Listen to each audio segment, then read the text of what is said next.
મહાદેવ ને બહુ સરસ એક દાદ બાપુ નું ભજન છે. બે ત્રણ કડી તમને કહું. મેં આ જે વાત હમણાં કરી પોઠિયો નોલા એના ઉપર દાદ બાપુ મજા આવે એવું કે રાજનીતિમાં હોશિયાર એથી એની સીધી હાલે સરકાર.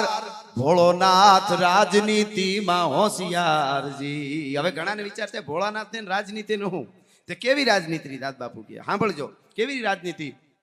ઉંદર ગણેથી જરાય અવળો હાલે તો માથે હરપ કરે ફૂંફકારજી. ઉંદર ગણેથી જો અવળો હાલે તો ઓલો હરપ કરે ફૂંફકારજી. હવે સાંભળજો હરપ સત્તામાં ગાંડો બને ઓલો હરપ સત્તામાં ગાંડો બને.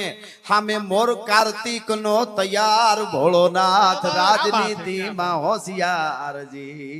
ઉંદર વાયડો થાય ને આડાવડો હાલે એટલે તરત જ ગણે હરફ સામું જો હરફ ફૂંફાડો મારે તો ઉંદર તરત કે ક્યાં જવું છે ગણેશજી બેસી જાઓ. હરફ જરા ફૂંફાડા વધી જાય એટલે તરત મોર છે ને એ હરફ નો દુશ્મન છે. મોર કાર્તિક નો તૈયાર. અને હવે સાંભળજો બહુ સરસ વાત છે આ. ભૂતડા વધારે ભાંગ પી જાય એને ડારો પોતે દેનારજી. ભૂતડા વધારે ભાંગ પી જાય તો એને ડારો દે પોતે દેનારજી. ભૂતડા જો ભાંગ વધારે પી જાય તો પોતે એને ડારો આપે. અને પછી સિંહ સત્તામાં ગાંડો બને ઓલો સિંહ સત્તામાં ગાંડો બને તો માથે એને શક્તિ કેરો જો ને ભાર. ભોળોનાથ રાજનીતિમાં હોશ. અને બે દીકરાનું કહી દીધું આ કડી સાંભળજો. ગણેશ ને કાર્તિક બે ગાંઠે નહીં. આપણે કે ના ગાંઠતો નથી. ગણેશ ને કાર્તિક ઈ બે ગાંઠે નહીં તો એને ભૂતડા ભેળવનારજી. ઈ ભૂતડા ભેળવી દે ઈ હરખા થઈ જાય. રાજનીતિમાં હોશિયાર.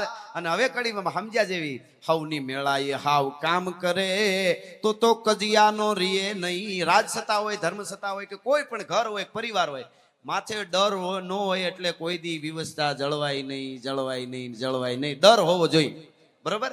એટલે હવની મેળે હવ હાલવા મંડે તો કજિયાનો રીએ નહીં પારજી. પણ એકબીજાથી બીતા રેવે એકબીજાથી જો બીતા રેવે તો આખો હવળો હાલે સંસાર. ભોળોનાથ રાજનીતિમાં હોશિયાર. જય હો.